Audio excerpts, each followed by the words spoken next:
ஆவியானவரே, உம்மை நாங்கள் வரவேற்கிறோம் அப்பா. புதிய நாளுக்காய் உமக்கு நாங்கள் நன்றி செலுத்துகிறோம். 2 நாளாகமம் 15வது அதிகாரம். நீங்கள் கர்த்தரோடு இருந்தால் அவர் உங்களோடு இருப்பார். நீங்கள் அவரை தேடினால் உங்களுக்கு வெளிப்படுவார். தங்கள் நெருக்கத்திலே இஸ்ரவேலின் தேவனாகிய கர்த்தரிடத்திற்கு திரும்பி அவரை தேடினபோது அவர் அவர்களுக்கு வெளிப்பட்டார். கர்த்தர் கொடுத்த நல்ல வார்த்தைகளுக்காய் கர்த்தருக்கு நன்றி செலுத்துவோமாக. கிறிஸ்துக்குள் பிரியமானவர்களே, நீங்கள் கர்த்தரோடு இருந்தால் அவர் உங்களோடு இருப்பார். ஆண்டவராகிய தேவன், ஆண்டவராகிய இயேசு கிறிஸ்து, பரிசுத்த ஆவியானவர், இவர்களை நீங்கள் விசுவாசித்து எப்பொழுதும் அவரை சார்ந்து இருக்கும் பொழுது ஆண்டவர் உங்களோடையே இருப்பார். நீங்கள் அவரை தேடும் பொழுது ஆண்டவர் உங்களுக்கு வெளிப்படுத்துவார். வார்த்தையின் வழியாக வெளிப்படுத்துவார். தரிசனத்தின் வழியாக வெளிப்படுத்துவார். சொப்பனத்தின் வழியாக வெளிப்படுத்துவார்.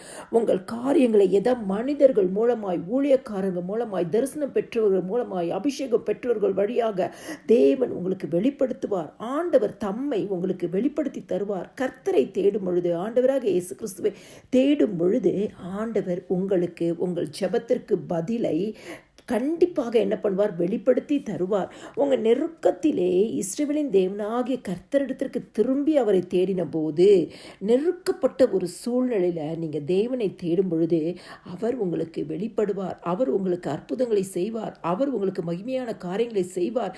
எந்த காரியத்திற்காக ஜெபித்து கொண்டு இருக்கிறீங்களோ அந்த காரியத்தில் உங்களுக்கு ஒரு அற்புதத்தை இந்த நாளே செய்வார்.